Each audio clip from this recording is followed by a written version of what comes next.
Well, hello there, fellow geeks and geekettes, and welcome to yet another video. Is there hope for Venom Let There Be Carnage?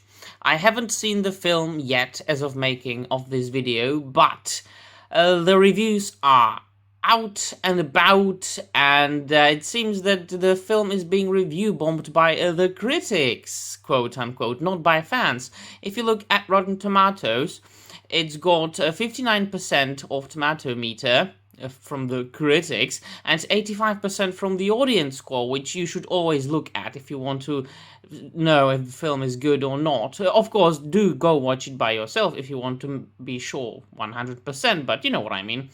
And if you look at the reviews of the critics, the so-called critics, you just realize one very interesting thing. So a couple of days ago, there was an interview released with Andy Serkis, the director of the film, and I made a video about that. You can check it out for yourselves. He got tangled in his own joke, so to speak, and the interviewer pushed him basically to say that the film will be LGBTQ, la di da da, and the Venom will come out, and that basically Venom will be gay.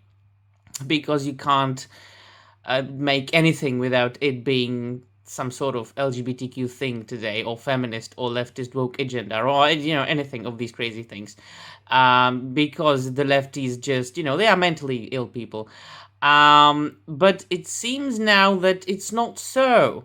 If you look at some of the reviews, and this one speaks for all of them, it says, "Venom, let there be carnage review. Let there be silence, please." It's unclear whether Venom Let There Be Carnage is meant to be taken seriously or how it's meant to be taken at all. This cartoonishly bad sequel to 2018's Venom takes comic book movies back to the late 1990s when they were completely dismissible and not the engine that singularly drives Hollywood. It's short, cheap looking, and maybe made for 8-year-olds. It's only fun if your idea of fun is being screamed at by a demon voice while staring at a mishmash of special effects for an hour and some change. That is, my friends, exactly what Venom should be about. Have the critic, Adam Graham, I'm 100% sure he has never read the original comic books from the 1990s. Venom. And this, his description of the film, is an exact description of the comic books from the 1990s. So it does not take us back to the comic book movies of the late 1990s, but rather to the comic books of the 1990s, which, by the way, is my very favorite era of comic books. So, man, if this is true, I'm going to be glad. Now I have changed my mind, and I'm going to go and see the film in cinema.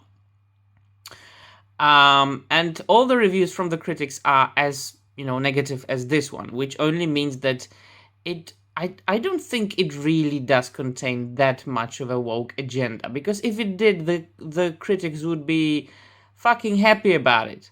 They would be excited, and they are not excited.